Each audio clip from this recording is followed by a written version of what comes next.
Cordial saludo desde la Cámara GESEL de la Facultad de Educación de la Universidad de Costa Rica.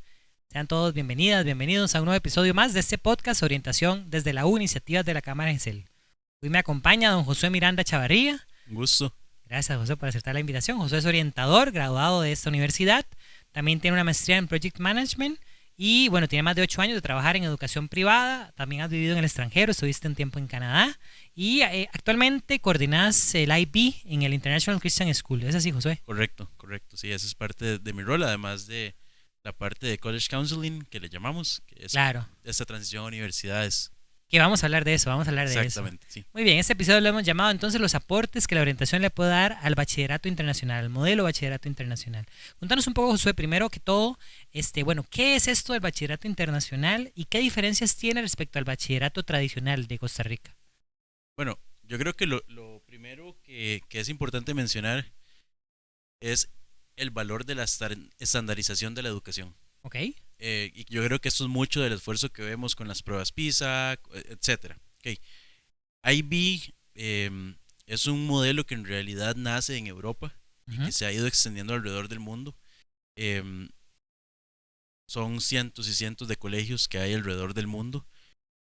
Pero la diferencia, o tal vez lo que es el modelo de IB, lo que busca es una educación que forme ciudadanos del mundo, estudiantes que tengan esa conciencia global, que son conectados o se identifican con su cultura local al mismo tiempo que se reconocen como personas que pertenecen a una cultura global. Interesante. ¿En Costa Rica desde qué año está el IB? El IB en Costa Rica está desde el 91, la primera institución que hubo en Costa Rica, según el sitio de IB, fue en el 91. Si mal no recuerdo, de hecho creo que de hecho es uno de los colegios a los que tiene mayor reconocimiento en IB en su trayectoria y es público, es el público. Colegio de Palmares. El Colegio de Palmares. Bueno, no es algo solo de colegios privados entonces. No, de hecho en Costa Rica tenemos, bueno, el último dato que recuerdo son 54 instituciones con el programa de IB, de las cuales 30 y algo son públicas y 20 y algo de instituciones son privadas. Muy interesante, Josué. Bueno, sos orientador, sos graduado de esta universidad. Y contanos un poquito, quisiera saber, bueno, en el modelo original, en el modelo europeo de IB, ¿cuál es el rol que tiene el orientador o el counselor, el college counselor, nos decías ahora, respecto, digamos, al IB tradicionalmente hablando? Sí, tal vez más como en el hemisferio norte, es el rol del orientador. Bueno, es el famoso, en lo que se conoce en el mundo anglosajón, ¿verdad? Como el counselor. El counselor, ajá. Que se encarga muchísimo de ese proceso de acompañamiento en la transición a universidades. Ok, perfecto. Y bueno, me has contado y por eso estás acá, por eso te invitamos para que nos des tu experiencia, que no solo es tuya, hay algunos, tal vez todavía no muchos, pero algunos orientadores jóvenes como vos, digamos con pocos años de haberse graduado, que están haciendo cosas muy interesantes en los colegios de bachillerato internacional en Costa Rica. Yo siento que le están dando como un aporte de la orientación muy marcado, un matiz muy de orientación, muy desde lo vocacional, muy desde lo que tal vez ustedes, claro, se formaron aquí en la U, pero también fueron más allá y están aportándole un modelo que tiene, ya vemos, décadas, que es mundial, pero desde Costa Rica de orientación está dando un aporte muy interesante. Por favor, contanos toda tu experiencia en ese sentido y sé que también experiencia de otros más también. Sí, claro, bueno, de lo poco que sé, porque me imagino que tenemos que tener otros orientadores que igual forma estén haciendo labor orientadora dentro del programa en Costa Rica, pero de los que sí sé, se da alrededor de 4 o 5 orientadores que en los últimos tal vez 5 años han trabajado en algún rol, ya sea como docente de teoría del conocimiento, que es una clase súper interesante, coordinadores del programa o coordinadores de CAS e incluso en este rol de orientación vocacional como esa figura de counselor, ayudando a los estudiantes, acompañándoles en ese proceso de selección o de exploración de las universidades, que tiene que ver muchísimo con lo que se hace en IB, entendiendo el desarrollo del estudiante desde un enfoque que lo que busca es promover que el estudiante crezca como persona, desde las habilidades y no únicamente desde competencias académicas. Y eso es una gran diferencia que vemos en lo que tenemos a nivel local, desde los estándares y regulaciones que, pues para ser sincero, a nivel de papel, MEP sí tiene esto, Ujú. pero que en la práctica es muy limitado tal vez la capacidad de ejercerlo. Eh, Hay una crítica que tal vez yo hago, eh, o tal vez más que una crítica, es una reflexión que yo hago de esto, y es que una de las cosas más difíciles que tenemos en el sistema de evaluación costarricense es Ujú. que tenemos un programa que en papel está diseñado para habilidades, pero las evaluaciones estandarizadas o evaluaciones finales son enfocadas en contenidos. Claro, Entonces uno termina preparando al estudiante acorde a lo que va a ser evaluado, mientras que el modelo del IB nos permite preparar al estudiante en ese desarrollo de habilidades y ser evaluado acorde a estas habilidades. Eso es una gran diferencia. Y ahí es donde yo creo que comenzamos a engranar el rol de orientación, porque desarrollo de habilidades de una vez dice orientación por todo lado. claro, ¿Y cómo lo hacen? ¿Ok? Ahí es donde entramos. Desde los distintos roles, yo creo que lo principal es que nosotros vemos a la persona. Ujú. ¿Ok? No lo vemos desde una perspectiva meramente académica. Desde mi rol, por ejemplo, una de las cosas que yo implementé y que tal vez en algún momento le comentaba, ¿verdad? Que existe una política de admisión. Para mí hay un tema de semántica ahí que se las trae, que es complicado porque tiene cierto significado que a mí me incomoda. Porque cuando usted no es admitido a algo, ¿qué quiere decir eso acerca de usted? Esa fue una de Ujú. las primeras preguntas que yo me hice. Entonces, nuestro proceso de admisión a nivel de ICS o de International Christian School lo convertimos en un proceso de inscripción. Ok.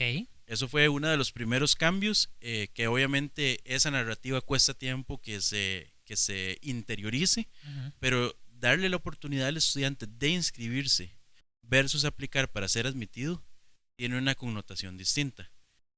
Porque al final nosotros tenemos el programa ahí para que los estudiantes lo tomen. Y por más que creemos que el programa en realidad debería ser para todos, la realidad es que no necesariamente. Hay perfiles que el estudiante debe tener para cumplir con los requisitos del programa. Entonces, ¿cómo hacemos eso? Bueno, para mí es esto primero, convertir ese proceso de admisión en un proceso de inscripción en el que el estudiante sea el que toma la decisión, y nosotros lo que hacemos es dar información desde recomendación de los profesores, que sería lo que nosotros llamamos multifactorial, ¿verdad? Dar Ujú. información desde distintos lados, multidimensional. Entonces lo vemos como una comunidad educativa. Tenemos feedback de los docentes donde hacen una recomendación desde las habilidades que han visto y no necesariamente de las notas. Eso es muy distinto. Ok. Entonces, por ejemplo, las habilidades que ha demostrado en cuanto a manejo del tiempo, las habilidades que ha demostrado el estudiante en cuanto a autogestión, por ejemplo, sentido de responsabilidad, la actitud que tiene hacia el aprendizaje, que tiene que ver con cuestiones más de la persona y no necesariamente de lo académico. Y desde ahí, entonces, convertimos ese proceso de admisión, ahora sí, lenguaje vocacional para mí, Ujú. en una toma de decisión o en una elección vocacional, Ok. en la que el estudiante, desde su momento, bueno, aquí hay mucha tela que cortar, ¿verdad? Y eso es muy importante, porque esta decisión nosotros tenemos el programa de bachillerato internacional en décimo y undécimo. Ujú. Y eso quiere decir que el estudiante en noveno, alrededor de los 14, 15 años, tiene que tomar la decisión de si hace IB o no. Eso es una elección vocacional. Si nosotros hablamos de etapas de desarrollo, no es correspondiente, Claro. pero al mismo tiempo yo creo que, o sea, vale la pena cuestionarse cómo hemos esquematizado o sistematizado el desarrollo de las personas, porque también tiene un componente contextual, Claro. y ese contexto es lo que nosotros consideramos desde orientación. Entonces, ¿qué hacemos? Ok, el estudiante desde esta serie de información, de exploración, desde una charla informativa para padres, charla de información para el estudiante, que conozca el programa, lo que implica, los cursos de los que puede tomar decisión, porque hay una oferta académica que es un modelo más para universitario, ¿verdad? El Ujú. estudiante puede escoger, por ejemplo, nuestra institución si lleva política global o si lleva gestión empresarial, o si lleva Visual Arts. Dentro de esas tres materias pueden escoger dos, pero están en noveno cuando Ujú. hacen esta selección. Todo esto para mí es parte de lo que es orientación, porque una de las preguntas con las que yo acompaño esto es con qué área le gustaría a usted estudiar, qué cree que es algo que le llama la atención, sin tener la presión de que tienen que escoger ya, pero vamos alineando de una vez esa posibilidad de, ¿ok? Entonces yo sé que esto es parte de lo que yo puedo hacer desde orientación y el aporte que tiene orientación. Mucho de esto es facilitar reuniones con papás, es facilitar reuniones entre estudiantes, demostrarle al estudiante que es capaz de cosas que tal vez no se había visto capaz de antes, ese proceso de autoexploración, de autoconocimiento. Muchas de estas cosas que nosotros hablamos, yo las veo en la práctica, en el día a día, y sé que ese ha sido el caso de los orientadores que hemos conversado, que han participado en el programa. Me parece muy interesante, definitivamente es orientación vocacional. Así es que, bueno, mis felicitaciones por ese trabajo que están haciendo y esa visión, digamos, de decisión y de diseño de vida, ¿verdad? Quisiera preguntarte, bueno, fuiste profe también en el programa de este curso de teoría del conocimiento. Me parece muy interesante y sé que el perfil de orientador calza con el de docente de esta materia. Contame un poquito de esta materia, de qué se trata y por qué como orientadores podríamos dar esta materia. Me parece muy interesante. Claro, es que es una materia que en realidad se convierte en un proceso. Y eso es muy interesante. Bueno, la forma en la que yo la veo es como es un proceso. Y de hecho, ahora en el colegio tenemos a un orientador también dando esta materia de teoría Correcto, del graduado conocimiento. nuestro también de la UCR. Alma mater, Sí, sí, sí. 100%. Sí, David, David, sí. David, ¿verdad? Le mandamos un saludo, David. Gracias, David, por la tarea que asumió. Pero sí, entonces, básicamente, teoría del conocimiento eh, es una materia que se centra en dos preguntas. Es una materia troncal, es decir, que todas las materias que están alrededor del programa están amarradas por teoría del conocimiento, Okay. por el programa de creatividad, actividad y servicio y por monografía. Y ya voy a hablar un poco de estas diferencias porque es muy interesante. Eh, pero bueno, voy a mencionarlo rápidamente más bien. Por ejemplo, CAS es como el homólogo, por decirlo así, de lo que sería trabajo comunal de MEP, del Ok. requisito de MEP. Ujú. ¿Cuáles son las diferencias? MEP busca horas, ¿ok? 30 horas de servicio. Listo, acabamos. IB busca un programa de desarrollo holístico de la persona. Entonces, a través de experiencias, o series de experiencias o proyectos que el estudiante realiza durante 18 meses, Año y trabaja, medio. trabaja en resultados de aprendizaje. ¿Cuáles son? Que, por ejemplo, que se conozca a sí mismo. Y ojo aquí todos los términos que vamos haciendo links de una vez a orientación. Sí. Que se conozca a sí mismo, que tenga la capacidad de diseñar experiencias o actividades que le permitan crecer y poco a poco irlos llevando de trabajo en equipo, etcétera, hasta tener una conciencia que les lleva a conectarse con temas o con cuestiones de implicaciones éticas globales. Desde lo micro, por decirlo así, que no es micro, ¿verdad? Desde lo personal, desde la persona, hasta cuestiones más globales, eh, es lo que busca CAS. ¿Cómo hacemos eso? O sea, yo siempre cuento esta, y lo cuento, que es una estudiante que me marcó, Ujú. y la estudiante se registra para hacer voluntariado en un jardín botánico. Entonces, después de que, y esto es muy orientación, ¿verdad? Porque después de que el estudiante hace una experiencia, tiene que hacer una reflexión. ¿Qué fue lo que vivió? ¿Qué fue lo que aprendió? ¿Qué sintió? ¿Cómo conecta esto con un resultado de aprendizaje? Y de ahí la idea es que nazcan otras cosas. Bueno, la cosa es que esta estudiante se va al jardín botánico, ya tiene varios días de ir, todos los sábados, la mamá la lleva, y viene un día, escribe una reflexión, y la reflexión es que este día ella iba porque la iban a poner a hacer algo, no recuerdo qué exactamente. Pero cuando llega le cambian el plan y le dicen que tiene que ir y regar las plantas de tal sector. Entonces ella se va a trabajar, ¿verdad? En su mañana, a regar las plantas diligentemente, y en su reflexión ella dice que cuando llegó a regar las plantas se dio cuenta que la tierra de las plantas está quebrada, está ya reventada de lo seca que está. Y ella hace el link, que así como estaba la tierra, tal vez había áreas de su vida que ella no estaba cuidando. Wow. Qué bello. ¿Y qué es lo que hace? A partir de eso, ella se pregunta, ¿qué área de mi vida no estoy cuidando? Y nace todo un proyecto de ella acerca de nutrición, porque se da cuenta que la alimentación no es algo que necesariamente sea un problema terrible en la vida de ella, pero que es algo en lo que ella no ha sido cuidadosa. Wow. Eso es lo que busca, que a partir de esas actividades el estudiante haga ese enclave, haga ese clic con cosas de sí mismo, que se vea al espejo de las actividades que está haciendo para crecer.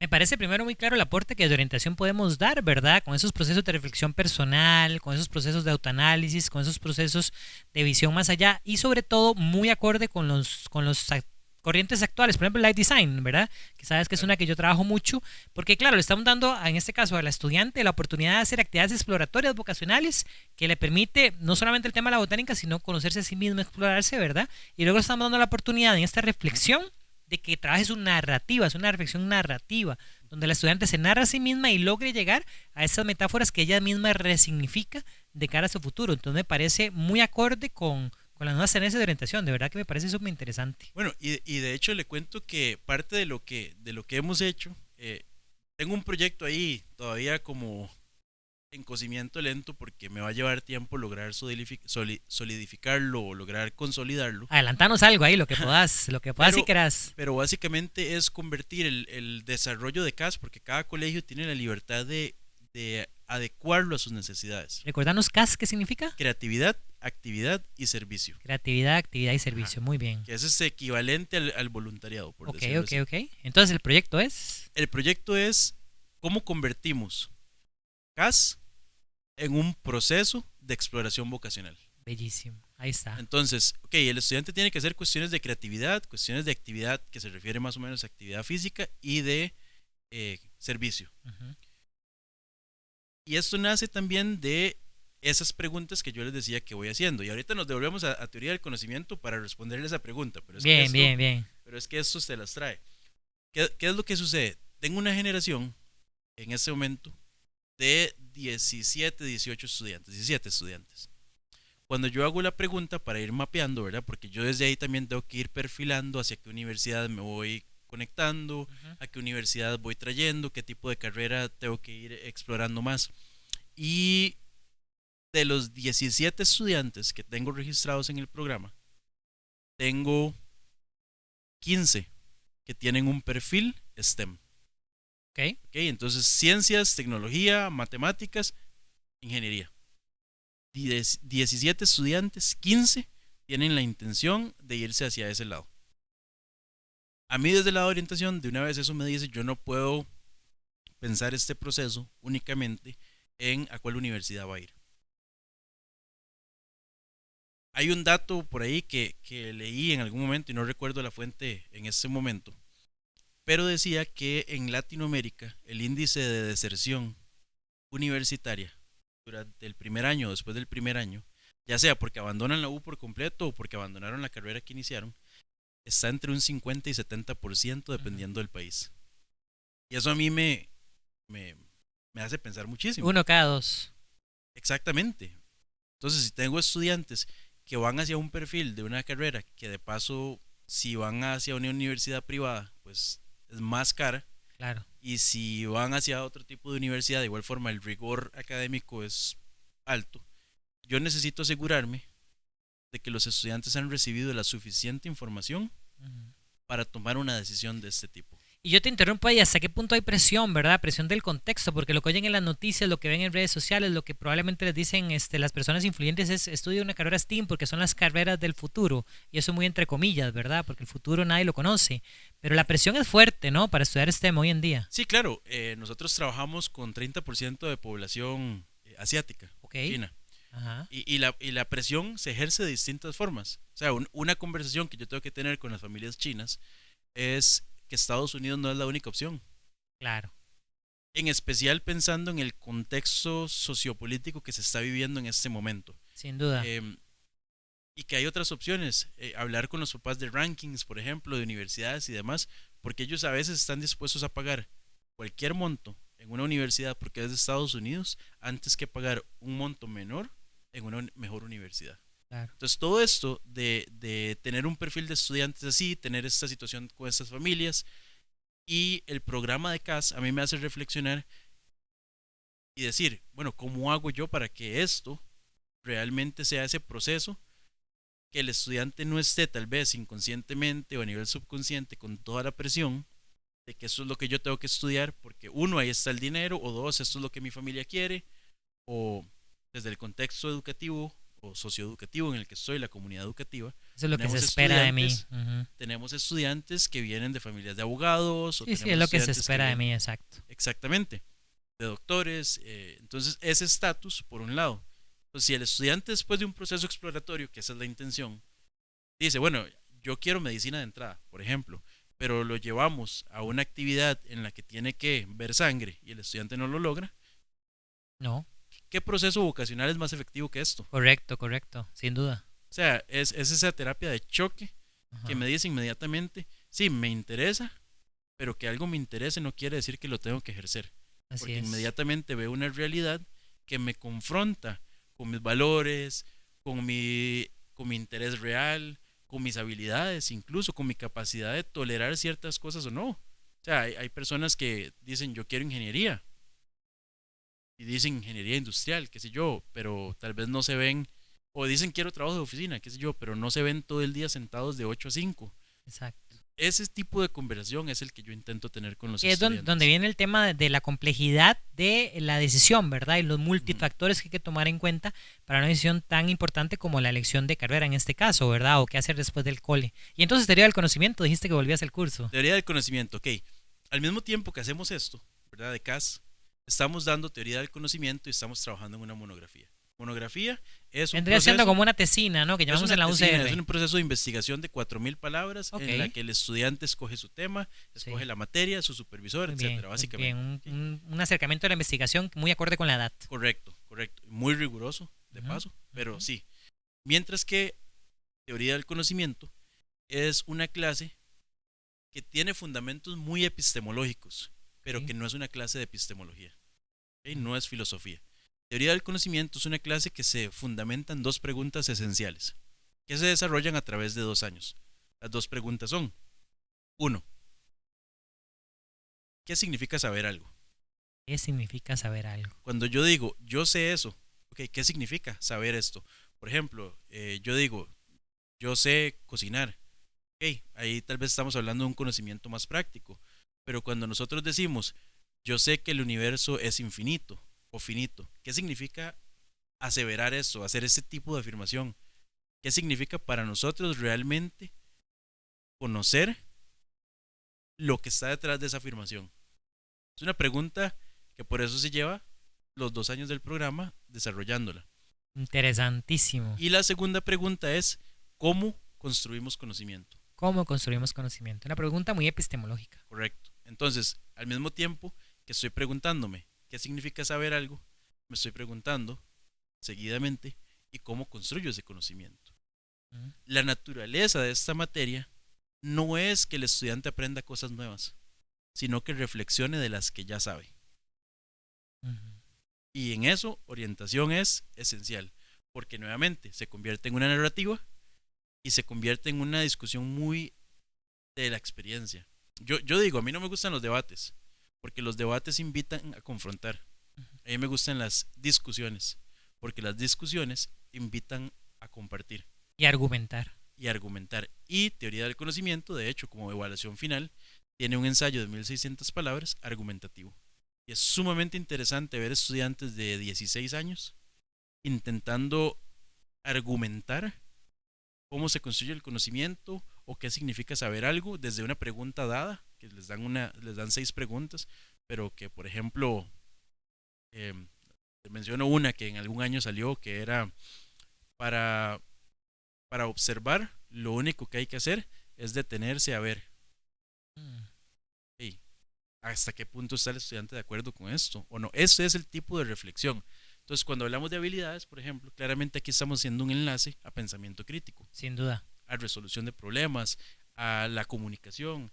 Eh, IB lo que busca es un modelo que prepara al estudiante para la vida universitaria mientras está en el colegio. Y eso tiene sus pros y sus contras. Josué, vivimos en un mundo de inteligencia artificial, vivimos en un mundo, crisis climática, crisis migratoria, crisis sociopolítica, si has mencionado ahora, y podríamos seguir caracterizándolo, ¿no? Un mundo complejo, un mundo caótico, un mundo en cambio, un mundo que estamos, Sigmund Bauman decía, estamos ante un cambio de la sociedad, sistemas democráticos que están en detrimento, podríamos seguir, ¿no? Ese es el mundo en el que estamos. más allá de IB, como orientador, como educador que sos, con experiencia en ese tipo de programas tan globales, con visión tan global, ¿cuáles son esas habilidades para la vida? ¿Cuáles son esas cosas que deberíamos de desarrollar en el sistema educativo? Ojalá desde el preescolar o desde antes, ¿verdad? Para vos, ¿cuáles serían esas prioritarias? Hay un filósofo coreano ¿Mm? que escribe un libro que en español se llama La sociedad del cansancio. ¿Mm? Si mal no recuerdo, es él quien dice, parafraseo acá claramente, que hay dos cosas que son inherentes al ser humano: el aburrimiento y la contemplación. Y yo creo que esas cosas son las que tenemos que enseñar. Aprender a aburrirse y aprender a contemplar. Exactamente. Por aburrirse y por contemplar únicamente. No, no, no. Eso no es lo que quiero decir. Eh, C.S. Lewis, un autor, ¿verdad? Filósofo, educador, Crónicas de Narnia. conocido por Crónicas de Narnia, pero sin embargo fue un prominente filósofo y educador universitario por mucho tiempo. Ujú. Y él en uno de sus libros dice que nosotros le enseñamos a las personas qué pensar y cómo pensar. Y que en vez de eso deberíamos enseñarles a conectar con lo que está dentro de ellos, con su corazón. Y que ahí sucede la educación en realidad. Wow. Eso es para mí el problema. Y esto es un libro de 1900, 1890 tal vez. Sí. Em, Ese para mí es realmente el reto. Esas son las habilidades. Cuando digo el aburrimiento y la contemplación es porque para mí son aquellas cosas que son únicas del ser humano lo que realmente tenemos que enseñar. Ujú. La inteligencia artificial nos puede dar muchas respuestas. De hecho, estaba en un webinar la semana pasada muy interesante hablando de los riesgos de inteligencia artificial en centros educativos y de Ujú. cómo se manejan y demás. Súper problemático, súper complejo, pero yo creo que al final la conversación gira en torno a, ok, nos puede dar información, hay inteligencia artificial, de hecho hay una que se llama Pi, no sé si has escuchado de, ¿No? que es una inteligencia artificial que está diseñada o está pensada para comportarse de forma más humana. Entonces se habla e interactúa y es como si fuera un amigo, una amiga, o su psicólogo o lo que sea. Pero el vaso de agua, que no sirve para nada, porque realmente es un efecto placebo, el vaso de agua que a usted le dan cuando está en crisis, la inteligencia artificial no se lo puede dar, Correcto. porque es la forma de decir, usted me importa. Esas cuestiones que son meramente del ser humano, yo creo que son las que tenemos que enseñar. Ese conectar y que yo creo que, vamos a ver, desde la educación nos hemos enfocado muchísimo en hacer que la gente conecte con las cosas de afuera y no necesariamente con las cosas de adentro. Que es donde entramos como orientadores, definitivamente. Yo pienso que en este mundo de la inteligencia artificial sigo pregonando las tres principales para mí son efectivamente el autoconocimiento, esa conexión consigo mismo, el pensamiento crítico, definitivamente que tiene que ver con todo el programa del IB, y la creatividad, que yo creo que la creatividad va muy de la mano con el aburrirse, ¿verdad? Porque solo Y si me contemplar. aburro, y con el contemplar también, claro, porque solo si me aburro puedo pensar en formas creativas, ¿verdad? Que no me son dadas de afuera, una pantalla, Netflix, ¿verdad? Lo que sea, sino que salen desde dentro y contemplar porque es ahí donde encuentro las respuestas, ¿no? Justamente. Háblame un poquito de contemplar, me interesa mucho cómo lo ves. Le cuento una historia también, pero yo creo que las historias nos ayudan mucho con esto. Sí. De una estudiante, bueno, ya es ex estudiante en realidad. Es estudiante que con una habilidad para el arte innata, o sea, increíble, Sí, pensamiento crítico, habilidad artística, claro. genial. Y dijo, yo no voy a estudiar arte. Ujú. No estudio arte porque no estudio arte. Yo no me quiero morir de hambre. Claro. Válido, Sí, sí. es válido, hay que entender el contexto en el que estamos. Ajá. Es la Pero conciliación la que habría que buscar, pero es un tema para otro podcast. yo le decía, mi rol es que el estudiante tenga la suficiente información para tomar esa decisión y estar Sí. bien con, porque yo no estoy ahí para decirle La escoja esto o decisión es de escoja lo ella, la otro. decisión es de ella. Si la estudiante dice voy por ingeniería, yo la acompaño. Si dice voy por arte, yo la acompaño. En resumen, parte de las actividades que nosotros hacemos es una exhibición de arte. Para esta exhibición de arte, eh, invitamos a una decana de una universidad internacional, de la Universidad de las Américas Puebla, la doctora Perla. Eh, Ella viene a la exhibición, ve el trabajo del estudiante y le dice, ¿por qué no estudias arte? Mm.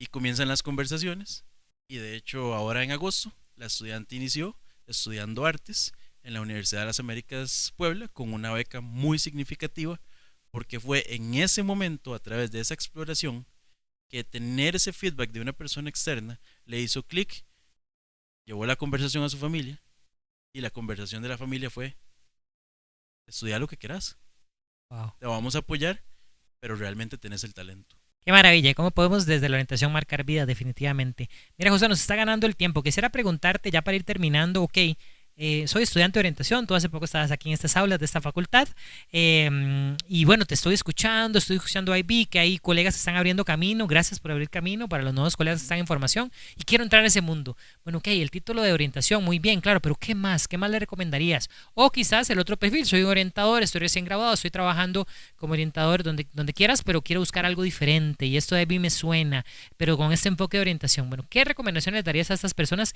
que quieren un poco seguir los pasos que vos y otros han iniciado de unos años para acá?